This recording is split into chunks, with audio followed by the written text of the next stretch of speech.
Hoje o Melhor e Mais Justo discute como incentivar, disseminar a cultura produzida pelos diversos atores sociais brasileiros.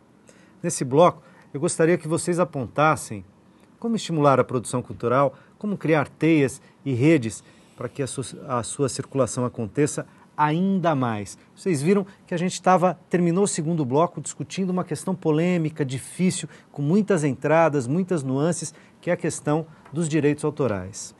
Talvez a gente possa começar por ela, mas pensando o futuro, quer dizer, diante da situação que temos, como avançar? O que está previsto para ser feito? O que precisa ser feito ainda? Que posições tomar? Quais as que vocês defendem? Vou começar com o Célio, que tinha uma posição minoritária aqui no debate, né? Célio, como é que você vê isso? Como a gente pode avançar? Não tinha? Estou enganado? Não, porque a preocupação dele nós somos absolutamente solidários à preocupação São observações, mas o Célio é da turma. Mas eu não disse que não era.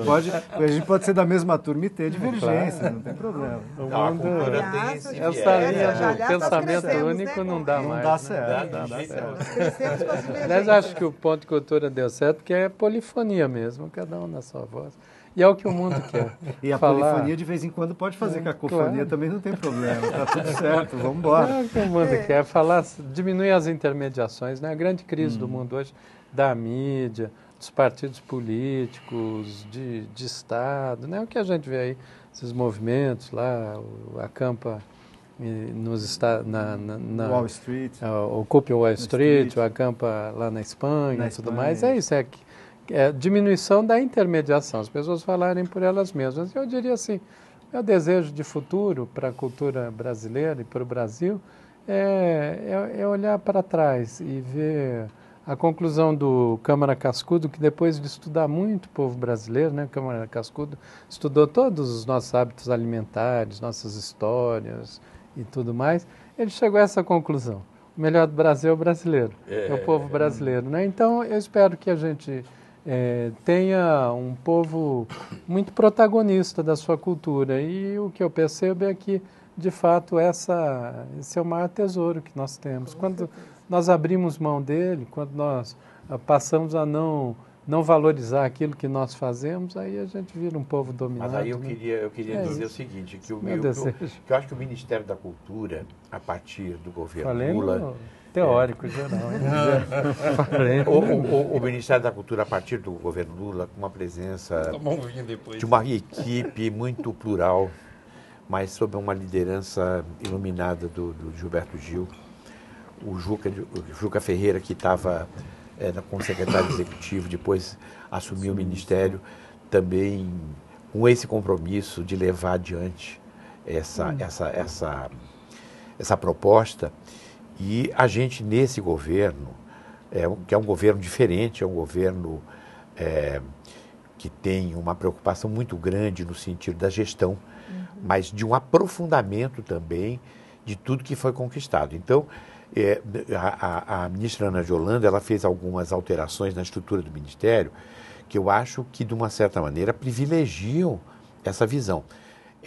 A Secretaria de Políticas Culturais, que na última gestão do Juca, ela assumiu uma série de papéis no sentido também de não ser apenas, vamos dizer, a formuladora das macropolíticas, justamente vamos dizer, de uma certa maneira, liderando esse processo das macropolíticas. Ela também passou a ter uma atividade meio que muitas vezes, vamos dizer, fez com que ela ficasse muitas vezes impedida, eu não diria impedida, mas ela tivesse um pouco menos, vamos dizer, possibilidade de estar desenvolvendo em profundidade todos os processos. Mas, mesmo assim, a lei de direito autoral, todo o projeto novo de reforma do direito autoral, nasceu dentro da Secretaria de Políticas Culturais, por exemplo, durante a gestão do Juca. Entendeu? Que é esse projeto que hoje está aí sendo examinado. E foi um debate bastante intenso também. Mas, Sérgio, o que é interessante é isso, né? É que eu queria chamar um pouco a atenção da conversa, no sentido que todas essas discussões, todas essas polêmicas, direitos autorais, né? Pontos de cultura, se tem algum problema ou não tem, é óbvio que nenhum projeto ele nasce certo. E naturalmente, ele tem que ir sendo corrigido seu, eu acho que os três grandes... Agora, isso tudo, é o que eu falei anteriormente, isso tudo nasce no governo Lula. Do governo Lula para cá, porque todos esses pontos não eram tocados. Você mesmo acabou de falar numa fala sua, você falou eu acho que o ECAD tinha poder de polícia e tinha mesmo, a OAB também tinha. A OAB não, a ordem, o ECAD tem. Eu estive. A gente falou muito dos pontos de cultura. Não, desculpe, só uma coisa que eu ia falar. Mas hoje, o que eu ia dizer, essas mudanças que foram feitas, a Secretaria da Identidade e da Diversidade Cultural, a qual eu estive à frente, que é outra secretaria maravilhosa, que cria-se política. Ela se juntou, nós tínhamos uma grande parceria, né, Célio? Eu e o Célio, no Ministério, nós tivemos uma irmandade mesmo, durante todo o nosso processo, no sentido realmente de a gente construir processos conjugados aí, porque uma coisa e outra estavam muito ligadas. Sim. E hoje, a Secretaria da Identidade está ligada à Secretaria, vamos dizer, de Cultura e Cidadania, que chama Secretaria da Cidadania Cultural e Diversidade. E o que, na verdade, foi assim um desafio juntar as duas secretarias, porque as duas têm um universo muito amplo, mas eu acho que agora está começando a, vamos dizer, as duas estão começando a dialogar e a construir um processo em conjunto. Foi um ano muito difícil, porque a gente teve, do ponto de vista de pagamentos relativos ainda à gestão anterior, entendeu? Na verdade, que tiveram... A gente recebeu o Ministério com mais de 600 milhões de reais, né, para pagar. Ou seja, a gente tinha um passivo, tinha um passivo de mais de 600 milhões de reais. Isso fez com que, por exemplo, na área da Funarte, a gente tem o Miriam Muniz, que é o prêmio, né, o edital de dança, né, e temos o Klaus Viana, que é o Miriam Muniz é o Teatro Klaus Viana Dança e o Carequinha Circo. Isso fez com que a gente só conseguisse abrir esses editais Funarte, no final de julho. Lá, né? No final de julho. Maravilhoso. Quer dizer, quando o Serginho coloca esse ano, a gente tem mais tranquilidade e realmente temos, né, Sérgio?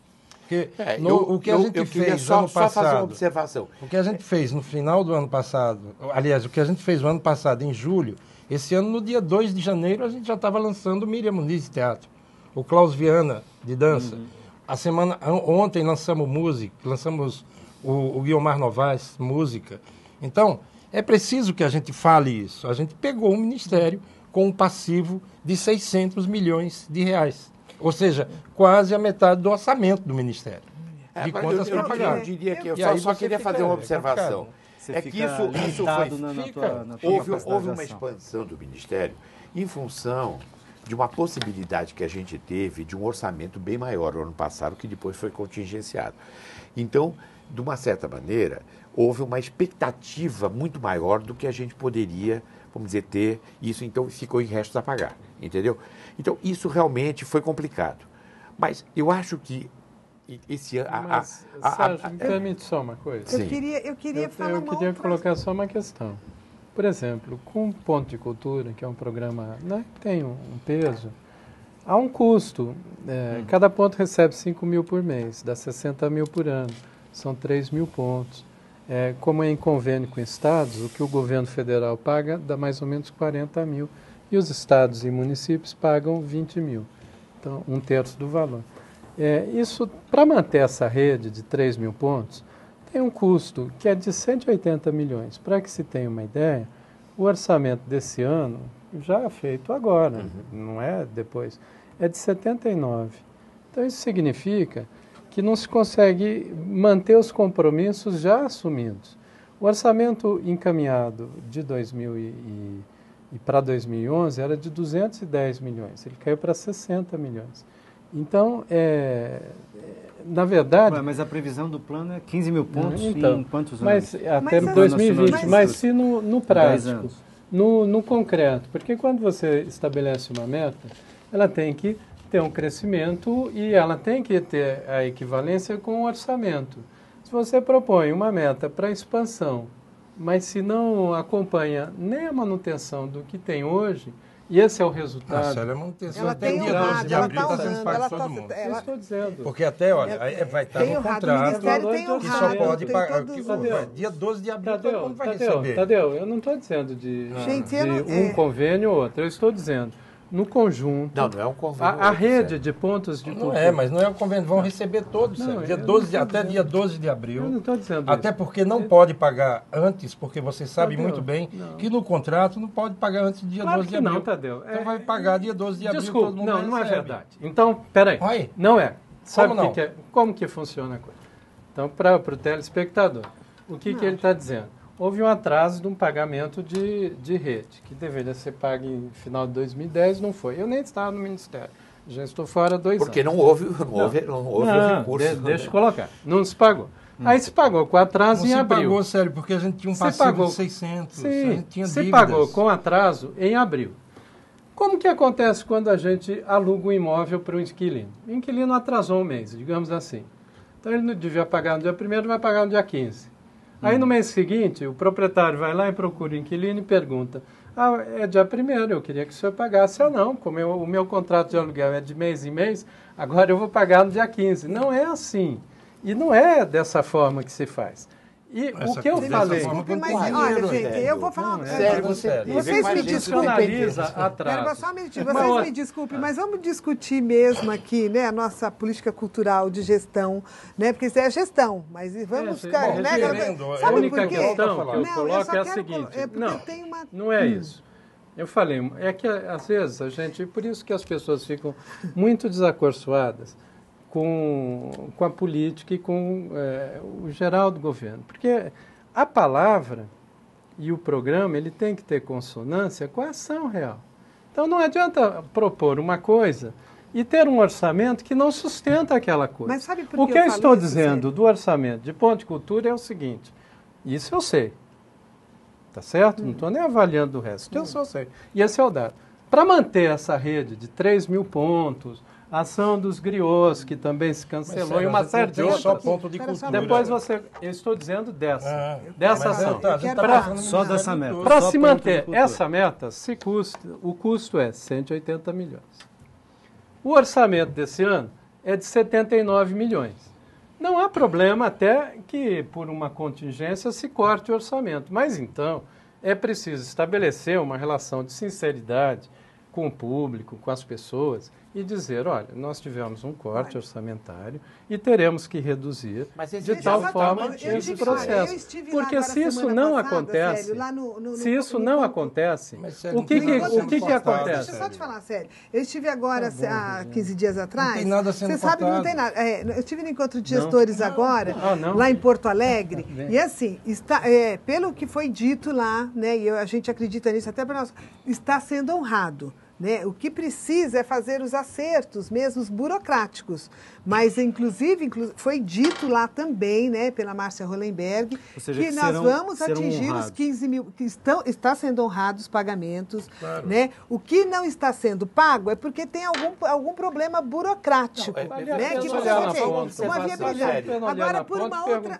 Agora, ela garantiu também os 15 mil pontos de cultura, né, até nos próximos... Né, nos próximos 10 anos. Mas, né? Então, assim, eu queria dizer que essa meta não é uma meta aleatória, pelo contrário. Isso foi a partir de uma discussão muito ampla com, vamos dizer, todas as áreas do Ministério e com a sociedade, com a perspectiva que a gente tem de crescimento do projeto cultural. É uma engrenagem, é uma máquina assim que nós estamos numa rede federal, estadual e municipal. Né? Então, um ajuda o outro. E eu quero só reforçar assim, né, que o Plano Municipal de Cultura, os pontos de cultura, o Sistema Nacional de Cultura, né, eles estão ajudando, né, todos os nossos produtores estão compondo assim, para que a gente sistematize mesmo, né, o que é toda essa articulação, porque assim, são vários pontos, né? Então, através do governo federal, os municípios, para fazer parte do Sistema Nacional de Cultura, eles têm que se organizar. Para eles se organizarem, eles têm que ter a participação efetiva da sociedade. Isso daí é um ponto de comum para todos. Mas o que acontece? O exemplo de Diadema, eu gosto de dar exemplo. Nós, até pouco tempo, nós não éramos Secretaria de Cultura. Então, eles também vêm nos ajudar a essa autonomia. Né? Era um departamento. Então já não tinha essa verba também no orçamento do governo, né? Mas, no entanto... Né? Ou seja, tem uma conquista aí também da produção cultural, Vem dos fazer artistas, dos gestores locais. Isso. Olha, o que está consolidado não morre. Muito bem. Não, e que a gente continua contando com eu não consigo, colaboração. Eu não consigo encerrar o programa, vocês estão vendo, né? Gente, olha, eu agradeço também a você que nos acompanhou até agora. Como disse a Fernanda Montenegro, a nossa deformação cultural nos faz pensar que cabe a um segmento da sociedade levar cultura ao outro. Na verdade, temos que buscar a cultura lá no povo, dando condições para que ela brote daí, por um país melhor e mais justo. Logo, o conteúdo desse programa estará disponível no nosso portal, onde você pode sugerir temas, rever outros debates que já aconteceram aqui na TVT, você sabe. Acompanhe a nossa programação também pelo Twitter, que é @RedeTVT, e pelo Facebook, facebook.com/RedeTVT. A gente se encontra na próxima quinta ou a qualquer momento pela internet. Forte abraço.